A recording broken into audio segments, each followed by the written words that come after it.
Utopística, el programa en la web de la Biblioteca y Centro de Investigación Social Jesús T. Piñero, aquí en la Universidad del Este. Este que les habla es Manuel Almeida, director ejecutivo de la Biblioteca Piñero, y como de costumbre me acompaña el colega y amigo el doctor Jaime Parch, que hoy por hoy detenta la cátedra Jesús T. Piñero en la Universidad del Este, además de ser catedrático de nuestra Escuela de Ciencias Sociales y Humanas. Gracias, Jaime, por estar conmigo. Y nos acompaña de invitado nuevamente un amigo de la casa. Nos referimos al profesor José Rivera, que es catedrático de nuestra Escuela de Ciencias Sociales y Humanas y comentador y analista de noticias de política local e internacional en distintos medios del país. Tenemos con nosotros al profesor José Rivera. Gracias, José, por estar con nosotros. Claro que sí, es un placer estar nuevamente aquí en Utopística, ahora de la casa. Muy contento de estar aquí impartiendo enseñanza en la Universidad del Este. Muy agradecido de la bienvenida de parte del doctor Parch, de ti, Manolo, y vamos por encima. Muy bien. Me place mucho estar aquí. Qué bueno, muchas gracias. Pues amigos, nosotros tenemos aquí al profesor pues, para retomar el tema que ya habíamos empezado a tratar con él en la última edición nuestra de la primera mitad de la cuarta temporada de Utopística, en donde queríamos pues conversar sobre temas de política local y particularmente internacional. En esta ocasión, ya al momento que estamos grabando, estamos en el día número 13 de la presidencia de Donald Trump, ¿verdad? Aquel entonces era el presidente electo. Ya estamos en una conversación donde ya tenemos lo tenemos como presidente. Y de alguna manera, pues es difícil evadir, tal vez empezar por el tema de Trump y lo que implica en términos de política pública para los Estados Unidos y a la misma vez su impacto en términos internacionales, ¿no? Ya hemos visto un sinnúmero de nombramientos confirmados, hemos visto una enorme cantidad de órdenes ejecutivas firmadas en tan solo 13 días y que versan desde tratar de comenzar a sacar a los Estados Unidos del Trans-Pacific Partnership, de respaldar los oleoductos. Vimos recientemente el llamado Muslim Ban, que han ido recogiendo vela, pero demostró un sinnúmero de cosas bien problemáticas y bien peligrosas, y que podemos conversar al respecto de eso. Hemos escuchado un poco cierto amordazamiento en agencias como la EPA, en el Departamento de Estado. Se escuchan truenos al respecto de las posibilidades de posibles ofensivas contra el National Endowment for the Arts, for the Humanities, ¿verdad? Y así por el estilo. Y no llevan ni tan siquiera una semana, mañana se cumplirían las 2 semanas de tener a Donald Trump como presidente de los Estados Unidos.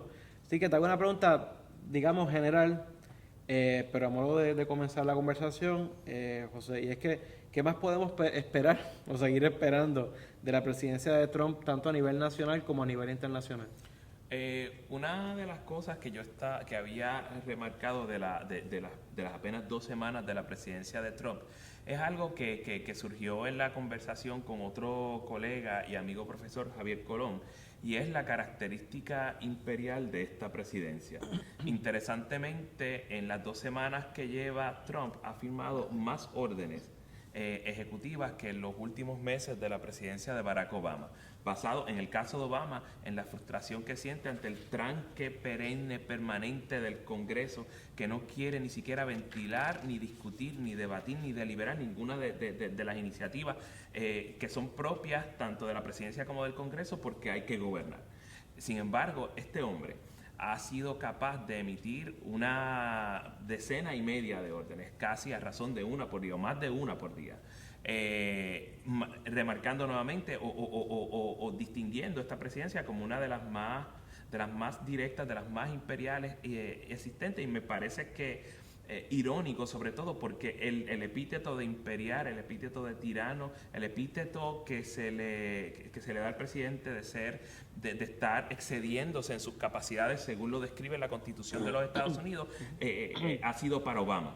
Y todos los comentaristas, sobre todo de los medios conservadores, Fox News particularmente, pero otros tantos más, han distinguido a Barack Obama por eso. Sin embargo, el mutis de parte de estos mismos medios y sobre todo del Congreso de los Estados Unidos, que no ha dicho ni siquiera, o en el caso del liderato congresional, tanto Mitch McConnell en el caso del Senado como en el caso de Paul Ryan, Speaker de la Cámara, más allá de expresiones tímidas, el Congreso de los Estados Unidos, que es la entidad de acuerdo con los comienzos de la República más poderosa, no ha dicho nada y ha sido un mutis total. Lo que me extraña muchísimo, precisamente porque aunque la presidencia empezó como débil, el Congreso siempre ha tenido un poder relativo a la presidencia de los Estados Unidos, pudiendo incluso bloquear algunas de sus iniciativas. De hecho, tú decías sobre un poco el mutismo del liderato congresional republicano y es un poco preocupante el hecho de que, pues, aunque nosotros sabemos que Estados Unidos a nivel federal tiene un ordenamiento republicano, un sistema presidencialista, también es otro hecho el dato que durante la presidencia de 8 años de George W. Bush, el Ejecutivo se fortaleció tremendamente vis-a-vis el supuesto balance de poderes que debería reinar en un sistema republicano de gobierno. Y lo que hemos visto en estos primeros 13, 14 días de la presidencia de Trump es aún un apoderamiento mayor del poder del Ejecutivo que se expresa, digamos, en ese mutismo congresional. Así es, y en tiempo récord. Porque a veces los atributos que se ha abrogado a sí misma la presidencia de los Estados Unidos a través de la historia de la institución, digamos, durante la Gran Depresión y el programa del Nuevo Trato de Roosevelt, incluso durante la presidencia de Johnson, sobre todo en materia de política social, y en la presidencia de George W. Bush, gracias a la gestión del vicepresidente Dick Cheney, que es el que se asegura de abrogarse más poderes para la institución de la presidencia. En los últimos 14 días lo ha hecho de manera intensa y en un tiempo récord que es sorprendente. Y nuevamente reitero, el miedo que tengo a que esto sacuda los cimientos de la institucionalidad y la constitucionalidad estadounidense, sobre todo que pueda crear fisuras que no se puedan reparar o que se tengan que reparar a través de un proceso mucho más largo, mucho más engorroso, y que pueda terminar entonces exacerbando la polarización política de los Estados Unidos. Y te pregunto, de hecho, antes de preguntarte, vale la pena añadir, ¿no?, que ese silencio del liderato congresional, que incluye en gran medida a casi todo el liderato del Partido Demócrata, tal vez la gran excepción es el senador Bernie Sanders, que pues no es sorpresa, dado que es una persona que tiene una trayectoria más que proba, claro, de que es constante en sus posturas, en sus convicciones, y es el único que con mayor insistencia, aún tomando en cuenta, sí, también un poco a Elizabeth Warren, pero aún más que Elizabeth Warren, es Bernie Sanders la única voz de oposición que uno ve insistentemente, obviamente por no tomar en cuenta o por no hablar o mencionar, que podríamos hablar de eso ahorita, las protestas espontáneas o coordinadas que están suscitando todos los días allá en las calles, en los Estados Unidos. Pero déjame hacerte una pregunta, pues tú conoces bastante bien el escenario de la política europea y europeo occidental particularmente. Te pregunto, ¿qué podremos esperar de Trump al respecto de las relaciones internacionales, pero particularmente en relación a Europa? Y pienso en cómo se ha estado hablando sobre él estos días en las cámaras en Inglaterra, claro, la cierta desaveniencia con Merkel en Alemania. ¿Cómo tú ves ese posible impacto de Trump al respecto de sus relaciones con Europa? Bueno, tomando en cuenta que ya la Unión Europea se está fragmentando, se está empezando a fragmentar a partir del fenómeno de Brexit y a partir del auge de algunos movimientos de ultraderecha, particularmente el Front Nacional de Marine Le Pen, y claro está, otros movimientos que están ocupando un espacio político y mediático mucho más amplio, pues ciertamente en ese contexto la relación de tirantez con Trump hacia países específicos y hacia la institución como tal de la Unión Europea, pues va a abarcar cómo se va a desempeñar esa relación a partir de este momento. Me explico. En términos de relaciones cordiales, y digo cordiales entre paréntesis porque explicar ahora. Evidentemente aquí la preferencia es anglosajona. La cercanía de Trump o la afinidad que siente hacia el gobierno conservador de la primera ministra británica Theresa May es precisamente la premisa o la punta de lanza sobre la cual él va a intentar crear algún tipo de relación bilateral mucho más privilegiada entre el Reino Unido y los Estados Unidos, fragmentando así la cohesión de la Unión Europea. Pero esta relación va a ser, nuevamente, en términos relativos, creo que va a ser una relación subordinada, porque la salida de Gran Bretaña de la Unión Europea va a dejar a su economía maltrecha. Así lo han advertido múltiples expertos, sobre todo en economía, en capital financiero, y así ha sido reseñado en los principales periódicos estadounidenses y la prensa especializada, sobre todo y particularmente el Financial Times y claro está la revista británica The Economist. Y esta relación va a ser subordinada precisamente porque Gran Bretaña no va a tener mucho que ofrecer. Evidentemente el acuerdo que se vaya a suscribir, si alguno, entre los Estados Unidos y el Reino Unido va a ser en los términos de los Estados Unidos, que tiene el upper hand, que tiene la ventaja con respecto a Gran Bretaña, sobre todo con un sector tan financiero tan achicado y tan maltrecho luego de la salida. Y sobre todo porque va a tener que renegociar una serie de acuerdos que ya en virtud de la membresía del Reino Unido en la Unión Europea van a dejar de existir, van a dejar de tener efecto. Esa particularidad. Evidentemente también las expresiones muy públicas. Y con esto, ¿verdad? Hago un paréntesis, el hecho también perturbador de que Trump formula política pública, formula política exterior a través de una red social en 140 caracteres o menos, me refiero obviamente a Twitter, es algo que tampoco tiene precedente. O sea, el uso masivo, no solamente como el candidato primarista, candidato presidencial, y ahora presidente de los Estados Unidos, es algo que vamos a tener que estar estudiando, analizando y en términos del activismo político, tratar de contrarrestar por los próximos 4 años. Pero nuevamente, volviendo entonces a las expresiones que hace sobre la canciller alemana, su lenguaje amonestando o haciendo declaraciones sobre una decisión que se toma en Alemania, que podríamos estipular que está bien o mal, dependiendo, ¿verdad? Porque la logística de recibir casi 1 millón de refugiados siempre, necesariamente va a tener problemas. El hecho de menoscabar una líder prominente, no solamente en la Unión Europea, sino a nivel mundial, tiene efectos enorme, no solamente en la relación bilateral entre Alemania y los Estados Unidos, sino también en su motor económico. Todos sabemos que Alemania es una máquina exportadora de productos manufacturados de alta calidad que son exportados alrededor del mundo. Y el mero hecho nada más de intentar a través de Twitter, a través de sus declaraciones desacertadas, menoscabar el liderato de Angela Merkel, va a traer problemas en esa relación bilateral.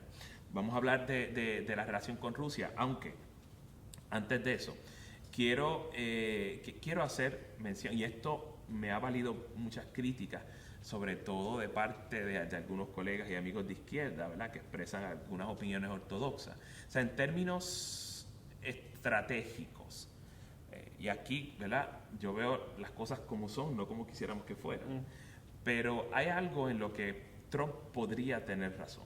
Y es sobre el peso de las contribuciones, sobre todo en una institución como la OTAN, por ejemplo.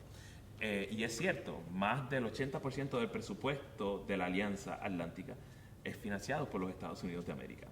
Y es cierto que sus contribuciones en términos de dinero, de personal, de liderato, porque obviamente el comandante del aliado supremo es estadounidense, pues evidentemente ha significado que muchas veces la presencia de la OTAN significa que la gran mayoría de ellos son soldados estadounidenses. Y como consecuencia de eso, pues la exposición y el sacrificio recae principalmente en los estadounidenses. Yo siempre he entendido que la relevancia de la alianza debe ser contingente a una mayor contribución de parte de los otros aliados, tomando en consideración que sus presupuestos de defensa son mucho menores.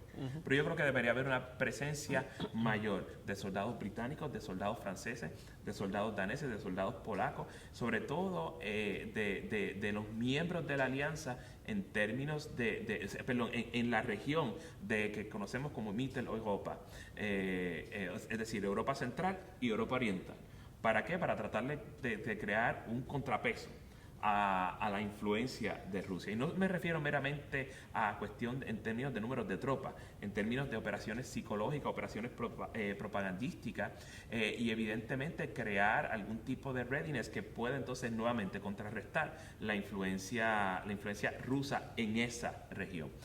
Por último, y esto también me ha valido muchas críticas, yo desde que empecé a ver la afinidad aparente, ¿verdad? Porque todavía no podemos ver o no podemos observar cuál va a ser el resultado de esta supuesta afinidad entre Trump y el presidente de la Federación Rusa, Vladimir Putin.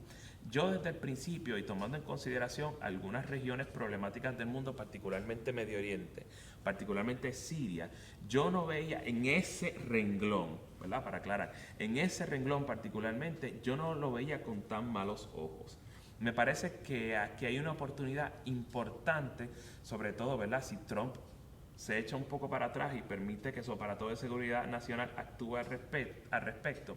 Yo creo que aquí hay una oportunidad y un espacio para una cooperación ad hoc para ese propósito particular entre la Federación Rusa y los Estados Unidos de América, sobre todo en materia, número uno, de crear estabilización, pacificar y estabilizar a Siria y tratar de consolidar y compeler a Irán a cumplir con sus obligaciones, sobre todo las que están descritas en el tratado nuclear, pero es en ese renglón solamente. Oye, Jaime. No, en esa línea, en general, me parece que en estas 2 semanas, para mí, se ha comprobado que en gran medida los comunicados, los enfoques, los discursos de Trump, lo que demuestran es una gran improvisación. Absolutamente. Particularmente en cuanto a lo que es política internacional. Si se añade a eso la figura de Bannon, por ejemplo, en el Consejo de Seguridad Nacional, o sea, una persona que no trae ninguna experiencia ni expertise a esa organización. Y si vemos, por ejemplo, lo que pasó el otro día, cuando la prueba de misiles que hizo Irán, entonces Estados Unidos sale amenazando, advirtiendo que Irán está sobre aviso, lo que eso quiere decir.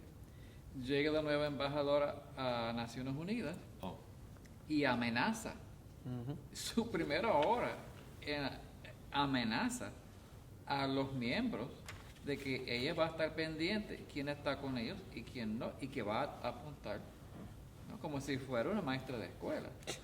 Entonces, pregunto, o sea, no va bien la política que está desarrollando Trump. ¿Qué posibilidad hay de que se va buscando paulatinamente maneras de corregir? O por lo menos enderezar, encontrar un camino razonable. La respuesta corta es posibilidades ninguna. Mientras Bannon esté como estratega principal y principal consejero de la Casa Blanca, a la persona que tiene el oído del presidente, yo creo que una persona tan ¿cuál fue el término que utilizaste ahorita? Abrasiva. Una persona ya tan abrasiva como la de Bannon, sobre todo en términos de las discursividades, de lo que se dice. Me parece que o sea, la cordialidad no va a prevalecer como una práctica de la Casa Blanca, sobre todo en un lugar donde la cordialidad y el compromiso, o sea, el compromiso entendido como el compromise, entendido como el consenso, es tan necesario como en la diplomacia. Y el hecho de que Nikki Haley, la nueva embajadora de las Naciones Unidas, exgobernadora de Carolina del Sur, si no me equivoco, creo que también marca una pauta preocupante, sobre todo en un lugar donde es necesario precisamente la deliberación, porque en calidad de organización internacional de carácter universal, las Naciones Unidas son necesarias como punto de deliberación y es la plataforma sobre la cual se coopera, se coordina y se colabora para abordar problemas que amenazan y preocupan a todo el mundo. Pero la capacidad de las Naciones Unidas se ve limitada cuando, y siempre ocurre durante gobiernos republicanos, aunque los demócratas no son la excepción, sobre todo porque en un momento dado la administración de Bill Clinton tuvo también tirantez con las Naciones Unidas, pero siempre se distingue, en el caso particular de los republicanos, siempre el rol de las Naciones Unidas termina menoscabado cuando hay administraciones republicanas en el poder, y el marco de referencia anterior es pues precisamente la salida de Condoleezza Rice cuando es nombrada secretaria de Estado durante la segunda administración de George W. Bush, y la entrada de John Bolton, que es otra personalidad sumamente abrasiva, las dificultades que hubo entre las Naciones Unidas y evidentemente la delegación de los Estados Unidos a las Naciones Unidas fueron enormes. Así que bueno, anticipo que va a haber muchos problemas si es que entonces no prevalecen cabezas mucho más razonables, figuras mucho más razonables dentro de la formulación y la práctica de la política exterior estadounidense. Y a nivel internacional, fuera de México, el dichoso muro, Sí. no se ha escuchado mucho sobre Trump, o su administración y América Latina. Sí, es que ¿Qué yo hay creo que por ahí? todavía, me parece que todavía no ha puesto el ojo sobre Latinoamérica, excepto en México. Creo que en este caso Trump está muy receptivo a las aspiraciones de ese electorado que lo llevó al poder, sobre todo aquellos que tienen ansiedad con la transformación multicultural que está sosteniendo los Estados Unidos, donde se está hispanizando, latinizando, si se quiere, muchísimo. Así que yo creo que aquí en este momento, la prioridad por el momento es México, y no hemos escuchado absolutamente nada de Latinoamérica, porque creo que no es ahora mismo, no figura entre las prioridades o los intereses de los Estados Unidos, pero no se puede descartar que en algún momento eso pueda cambiar. Y entonces aquí ya preocupa. Digo, y que también digamos que el escenario latinoamericano al que se enfrenta Donald Trump hoy no es el escenario de hace 8 o 10 años, ¿no?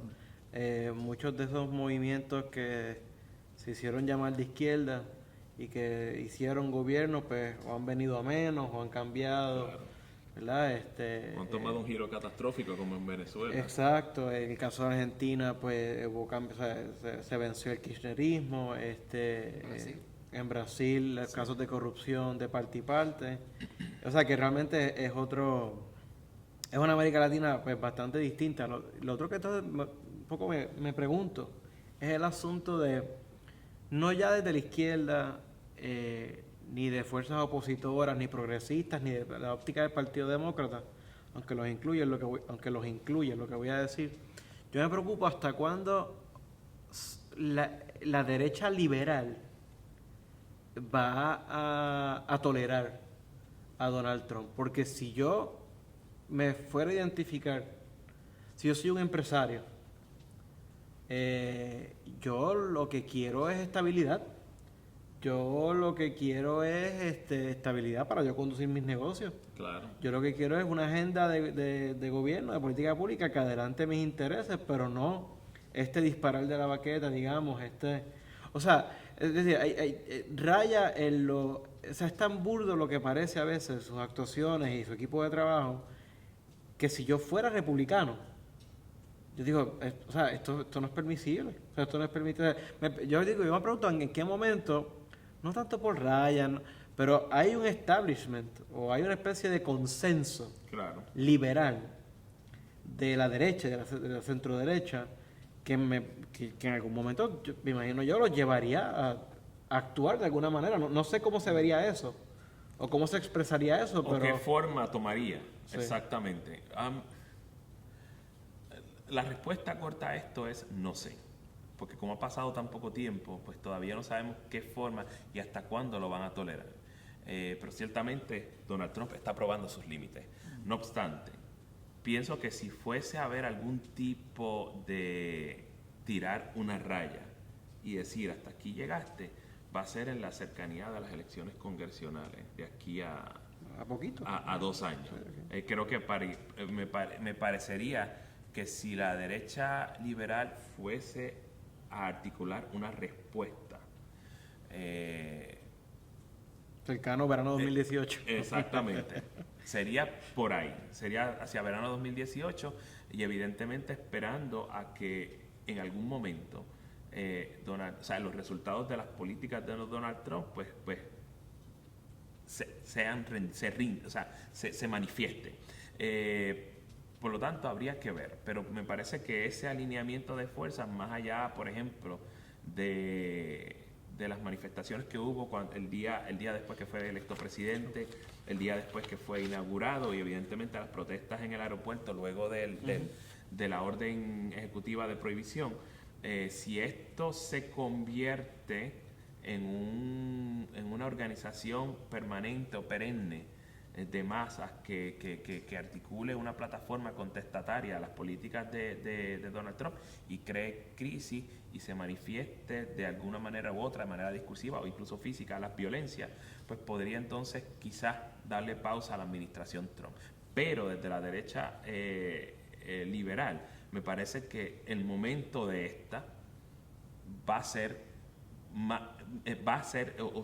contingente nuevamente o va a depender de la cercanía de las elecciones congresionales, lo que llamamos los midterm elections. Sí, que entonces habría que en ese sentido, si uno fuera a oponerse o tratar de oponerse efectivamente a esta administración, hacerlo como se viene haciendo, no solamente a través de las manifestaciones y protestas en las calles, sino a través de la institucionalidad gubernamental, pero a niveles de ciudades, condados, estados, claro, como hemos visto, ¿no? Ya hemos visto distintos gobernadores, alcaldes y alcaldesas, concejales, legisladores estatales que están en algunos casos francamente desobedeciendo. Exactamente. En ese sentido, yo creo que el activismo de los alcaldes de Los Ángeles, de Nueva York, particularmente San Francisco, Chicago, me parece que va a ser instrumental, quizás desde la institucionalidad, esa va a ser la plataforma en donde se va a cuestionar las políticas de Donald Trump. No, o sea, si la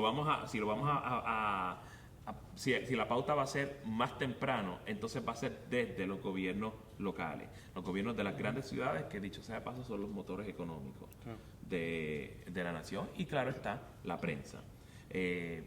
Yo, por lo menos en el caso de la prensa económica, y si podríamos hablar de un portavoz de esa derecha liberal de la que estabas hablando ahora, sobre todo en materia de cuestiones económicas, fiscales y de finanzas, pues The Economist me parece que ahí también, ahí se va entonces a manifestar, se va a plasmar, quizás por lo menos de manera filosófica y mediática, una oposición a Donald Trump. O sea, por ejemplo, en un medio, y realmente no recuerdo cuál era, pero ayer yo veía el titular en una red social de un medio de la derecha liberal donde se planteaba que simbólicamente de momento es Merkel la que se presenta como leader of the free world, Sí. ¿no? Dentro de este contexto. Y nada, vamos entonces un poco porque pues, ya tendremos ocasión, para bien o para mal, de seguir conversando sobre Trump. Sobre la administración de Donald Trump. Vamos a redirigir la mirada o a enfocarla más bien específicamente en Europa, pero específicamente en Gran Bretaña. ¿Cómo no? Nosotros habíamos conversado contigo hace unos meses al respecto del proceso del Brexit y en aquel entonces pues, nos habías dado un assessment general hasta principios de diciembre del año pasado. Te pregunto, para beneficio nuestro y de nuestro público, ¿cuál es el estado actual del proceso de la posible salida de Gran Bretaña de la Unión Europea o el llamado Brexit? ¿Y qué es lo que está en juego para el ciudadano de a pie de esto que está pasando allá? Una de las cosas que se ha venido señalando desde ese momento y para acá, precisamente porque la presión se ha vuelto mayor, es el hecho del cuál es el posicionamiento de la primera ministra británica alrededor del Brexit, del fenómeno. Tras lo cual, ella recientemente, a mediados de enero, dio un discurso televisado en donde expresó la intención de Gran Bretaña de salir de la Unión Europea y activar el artículo 50 del Tratado de Unión Europea, que es el que inicia el proceso de salida, que puede tardar hasta 2 años o extenderse más, de así decidirlo unánimemente el resto de la membresía. Evidentemente, el problema aquí figura que más allá de la intención de salirse, o como se dice en el adagio, the devil is in the details. ¿Qué va a pasar con Gran Bretaña si no se aclara cuál va a ser la posición de una de las industrias más prósperas en Gran Bretaña, que son los servicios financieros? La razón por la cual los servicios financieros en la City de Londres están ahí es no solamente por la gran experiencia de las casas de inversiones británicas, que ya casi no existen, porque muchas se han convertido con otras casas extranjeras, haciendo a Gran Bretaña sumamente dependiente de la inversión extranjera. Pero lo es precisamente porque Gran Bretaña desde el 73 es miembro de la Unión Europea, y en virtud de eso, evidentemente, todas las compañías que se establecen ahí, compañías extranjeras en alianza con firmas financieras europeas, tienen acceso al resto del continente en virtud de esa unión. Entonces, evidentemente, todo el mundo tiene la disposición de que eso continúe, aun si Gran Bretaña está fuera, participando como del mercado común, que es lo que siempre le ha interesado a los británicos. Ahora bien, para mantenerse en el mercado común hay que aceptar una serie de condiciones que permiten, ante todo, que el flujo de qué, o el libre movimiento de qué, de bienes y servicios, que incluye servicios financieros. Y claro está, el libre movimiento de personas. Esos dos principios son instrumentales en la institucionalidad y en la Constitución y la institucionalidad europea. Son dos principios que el gobierno conservador no acepta. Por lo tanto, si, como ella señaló en sus discursos, nos dirigimos entonces a una salida dura, ¿verdad?, un hard Brexit, entonces todo eso se podría ver afectado.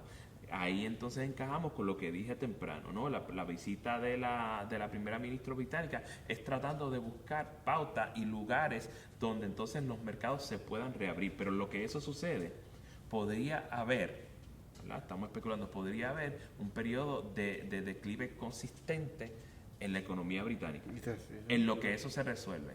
O sea, no estamos hablando del periodo de salida y el periodo de entrada a nuevos arreglos o tratados. Es simple y llanamente ese periodo entre esa incertidumbre que hay entre la salida y la entrada de Gran Bretaña a una nueva cosa. Y eso preocupa precisamente por la cuestión de los servicios financieros, por la cuestión del pequeño y mediano comerciante, que depende evidentemente de un clima económico saludable y viable, cosa que no está ocurriendo ahora o que se está empezando a reducir en Gran Bretaña, cosa que preocupa al británico de la calle, sobre todo si trabaja en una compañía extranjera que se tiene que ir o que se tiene que reubicar a otro lugar, digamos Frankfurt, París, Milán, y que posiblemente lo pueda dejar en la calle. Y preocupa también a toda la empleomanía británica que trabaja en las capitales europeas, porque no sabemos cuál va a ser su estatus. Ahí, en eso es que estriba la cuestión. Sí, porque habrán ciudadanos británicos que tengan propiedad Sí. a través de Europa. De hecho, quizás el sector poblacional más grande de ciudadanos británicos que tienen propiedad en Europa son los jubilados británicos. Toda esa gente que se acogió al retiro, que se acogió a la jubilación y teniendo una pensión bastante generosa, deciden salirse de Gran Bretaña, retienen sus pequeñas propiedades allí, se van a la Costa del Sol en España y compran propiedades en un clima mucho más agradable. y en un lugar donde la libra esterlina, en términos del cambio con euro, rinde más. Todas esas personas están ansiosas precisamente por toda la incertidumbre que eso produce. Y sobre todo porque en todo este proceso, la libra esterlina, aunque se ha recuperado, se mantiene consistentemente bajito. Eso quiere decir que le sobra menos dinero o que le rinde menos dinero a la hora de hacer el cambio. El otro elemento que quizás me gustaría discutir, pero es algo que voy a trabajar quizás en algún momento en un ensayo, es el hecho de cómo el Tribunal Supremo británico determinó que esta decisión es de gran envergadura y se tiene que circunscribir a una decisión del Parlamento, validando con eso el principio de soberanía parlamentaria. Es el Parlamento el que decide. Evidentemente aquí hay una oportunidad, pero va a depender de cuál impacto tenga o cuán sensitivos sean los parlamentarios a la opinión pública y a la reacción del electorado. Pero aquí hay una oportunidad de oro, no solamente para discutir la seriedad de esta movida, sino para que, considerando que quizás Gran Bretaña se dirige con esto a un precipicio, a un suicidio colectivo, se pueda a través del voto parlamentario invalidar los resultados del referéndum. ¿Y estas discusiones en el Parlamento se estarán llevando dentro de qué marco de tiempo? En este momento se están llevando a cabo hasta que en la fecha por determinarse en próximo mes, es decir, marzo, que es cuando Theresa May prometió que iba entonces a solicitar la activación del artículo 50 del Tratado de la Unión Europea, cede. O sea, la discusión se está dando en este momento en el Parlamento y va a tomar varias sesiones, probablemente los miércoles, que es cuando hay Prime Minister Questions. En ese momento entonces es que se va a decidir qué es lo que se va a hacer. Es increíble que, amigos, y un poco vamos ya bajando la cuesta de esta edición, que a veces pues uno habla de la historia como una cuestión de una perspectiva de un long duré, ¿no? De procesos graduales, de poco Exacto. a poco. Y, ¿verdad? Tampoco, yo no pretendo que nos sobrecojamos por todo lo que está sucediendo, pero cuando uno de momento ve toda esta rapidez con la que se actúa, ¿verdad? Como mencionamos ahorita, en estos primeros días de la administración del nuevo presidente de los Estados Unidos, como este espacio de tiempo dentro del cual Gran Bretaña está jugando tal vez su futuro. Cómo estamos de alguna manera viendo history in the making. O sea, son raras las ocasiones y son desafortunadas las circunstancias en este caso de este history in the making, de tantas cosas sucediendo que pudieran, pero que ya están realmente redefiniendo y reconfigurando las relaciones ya no políticas, sociales, económicas, culturales del mundo que todos estamos habitando. Y nosotros pues quisimos traer al profesor José Rivera nuevamente, y dejando de lado momentáneamente los asuntos que son más inmediatos en nuestro entorno, que tienen que ver con Puerto Rico, pero es porque aprovechándonos de la pericia, del peritaje del profesor en asuntos de relaciones internacionales, este medio se presta precisamente para que puedas, ¿verdad? Con nosotros, pues elaborar tu perspectiva, porque aunque comentas muy bien la noticia en otros medios, pues dada la naturaleza de los otros medios, ¿no? De índole comercial, pues se te da pues, breve tiempo, ¿no?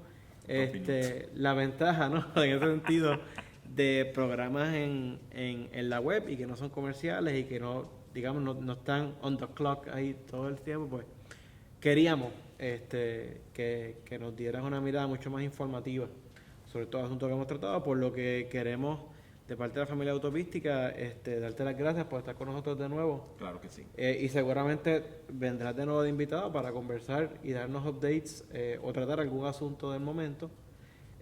Ojalá y sean más afortunados esos asuntos que comentemos.